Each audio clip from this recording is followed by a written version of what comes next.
Bien, ofrezco las disculpas ante todo a nuestros televidentes. No nos es posible en este espacio presentar las láminas que teníamos para todos ustedes, que es ya común en nuestro trabajo desde aquí, pero que bueno, en la oportunidad que nos toque, pues continuaremos dándoles esos soportes visuales, audiovisuales obviamente, pero visuales sobre todo, que usted capte lo que la escritura y lo que nosotros contenemos allí en esas láminas. Pero vamos a continuar, y ya habíamos hecho hincapié pues que nunca dejaremos de decirlo, que es parte del contexto histórico que tenemos que tener presente a la hora de estudiar la escritura, como son las divisiones de los reinos. Muy bien, nos ubicamos ya para continuar en el aborde del tema en que traemos, que es un divorcio inevitable. Nos vamos a Yohanan capítulo 4. Y aquí yo quiero que usted vea cómo comienza Yohanan este capítulo.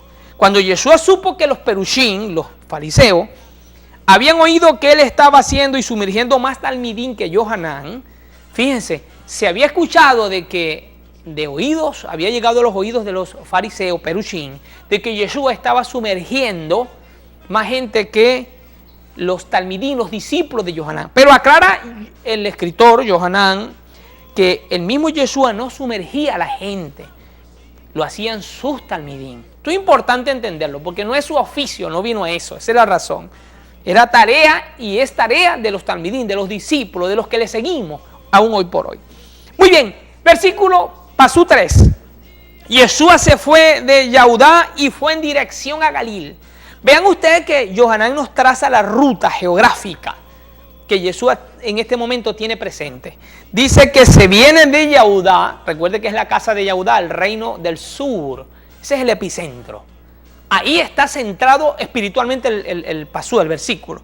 Y dice que se va con dirección a Galil y está saliendo del territorio judío. Y se enrumba ya, pero yo quiero que usted vea el pasú, el versículo 4. Dice, esto significaba que tenía que pasar a través de Shomrón, de Samaria, como lo dice la versión Reina Valera. Y aquí está algo bien determinante, como Yohanan enfatiza este hecho. Dice que esto significaba que tenía que pasar. Ese verbo tenía, tiene una implicancia imperativa, lo cual hay un propósito en el corazón de Yeshua y del Padre, ir a Shomrón, ir a Samaria. Y aquí entramos con los detalles en cuestión que yo quiero que los hermanos tengan bien presente a la hora de entender la escritura. Vamos a hablar quién es Samaria, quién es Shomrón, la ciudad de Samaria. Le recuerdo y le repito que Jeroboam, quien fue el primer rey del reino del norte, de la división de los reinos, perdón, sí, del reino de las 10 tribus, Jeroboam, él tomó como capital Samaria. Y yo quiero que usted tenga presente que los samaritanos son el producto de esa mezcla que se suscita entre judíos hebreos, sobre todo israelitas, que se llevó el reino asirio cautivo. Las 10 tribus se las llevó cautivo a Siria. Recuerde que eso fue en el año 721 antes de Yeshua. Y ellos nunca regresaron, como se lo hemos dicho una y otra vez. Allí se mezclan asirios y judíos hebreos, fundamentalmente hebreos de las 10 casas, de las 10 tribus, la casa del reino del norte. Y, óigame, allí nace esta gente llamada los samaritanos, que más que un nombre, ellos significan guardianes de la Torá. Vean lo que asumieron, ser guardianes de la Torá, con sus divisiones, con no apego al contenido judío. Y aquí esto es importante. ¿Quiénes son los de Shomrón? Descendientes de las 10 tribus, gentiles descendientes de las 10 tribus. Eso es importante que lo tengamos presente en este mismo momento para seguir abordando la temática. Así que ya sabemos que Shomrón, Samaria, fue entonces la antigua capital del reino del norte, o de las 10 tribus de Efraín, para reunir las ovejas perdidas de la casa de Israel. Ellos forman parte de las ovejas perdidas de la casa de Israel, como todos nosotros que estamos en el resto del mundo, los Melos Hagoyim, la plenitud de los gentiles. De manera que aquí entra en significancia lo que hemos dicho desde aquí una y otra vez. El por qué Yeshua en el libro de Mateo capítulo 15, versículo 24, insiste en decir, yo he sido enviado solo a las ovejas perdidas de la casa de Israel. Escúchame, solo he sido enviado a restaurar, a recoger las ovejas perdidas de la casa de Israel. Y esa cita usted la tenemos de memoria, pues. Mateo capítulo 15, versículo 24. Ahora hay un detalle importante que quiero que los hermanos tengan presente dentro de este contexto para seguir abordando lo contenido en este capítulo. Recuerden que Yeshua, cuando inicia su labor, su oficio como Ben Yosef, como el hijo de Yosef, el siervo sufriente, él entra según el capítulo 5 de Lucas y toma a los socios de Simeón, los socios de pescadería. Ellos eran Jacob y Johanán, Jacobo y Juan, como usted le conoce, socios de Simón, Pedro, Kefa, dicho mejor. Cuando ellos salen de la travesía de no hacer nada de pesca en el capítulo 5 de Lucas, yo quiero que usted note un detalle.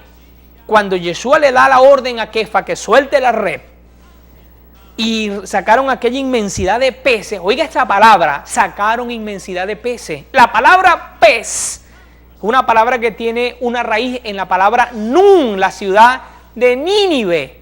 Por eso la palabra Nínive tiene su raíz en Nun. Y Nun significa peces. Y está haciendo referencia a los Melos Hagoyim, a la plenitud de los gentiles.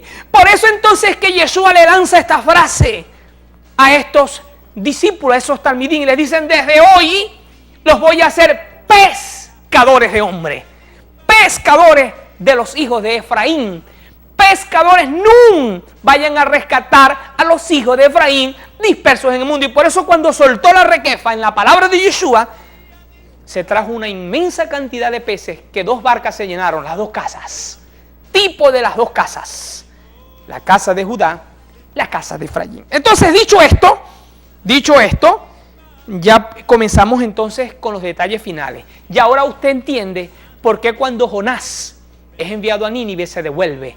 Y para que pueda llegar a Nínive, tiene que vomitarlo un pez.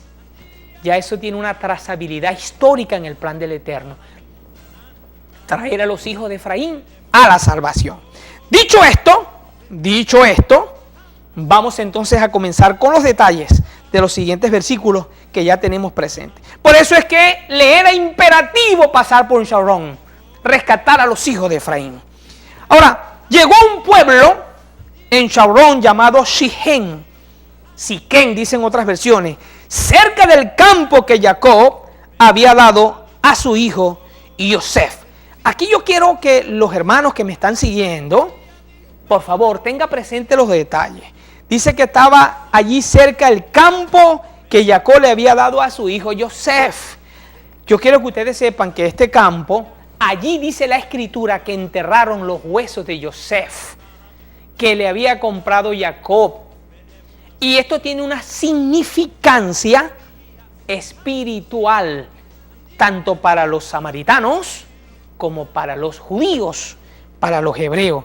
Así lo dice Josué 24:32. Este conexo histórico tenía alguna afinidad entre los gentiles, samaritanos y los judíos. Muy bien, por eso es que lo cita Johanán, porque guarda un conexo histórico espiritual entre estos 2 grupos, por decirlo yo de alguna manera. Ahora, continuamos entonces el versículo 6, el pasú 6. El pozo de Jacob estaba allí. Note que aparte de que habla del campo de Siquén, donde enterraron a Yosef, los huesos de Yosef traídos de Egipto, allí también había un pozo.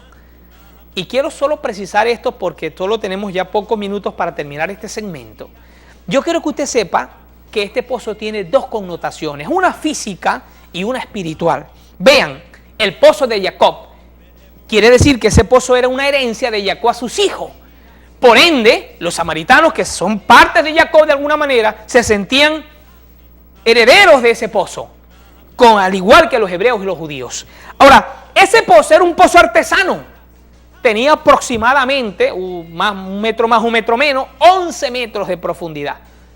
Era un pozo en donde vivieron aguas generaciones, desde que Jacob se dio a sus descendientes. Ahora, yo quiero que usted Lleve esto en su espíritu para continuar. Cuando la Escritura habla de un pozo, está hablando de un efecto espiritual. El pozo es un elemento que brota agua. El agua es símbolo del Rúa. Agua viva es símbolo de un efecto que produce el Espíritu Santo, el Ruach HaKodesh, en los que creen. No solo está refiriéndose, aunque en su efecto está, a un pozo literal.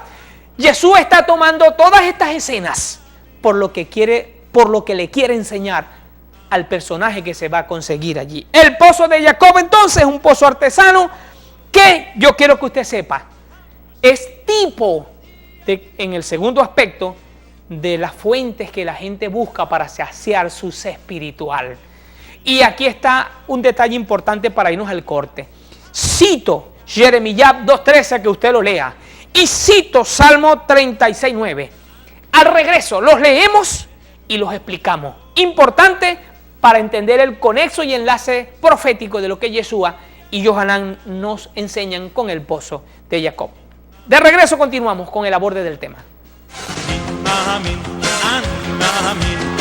באמונו שלמו בביאת המשיח אני מאמין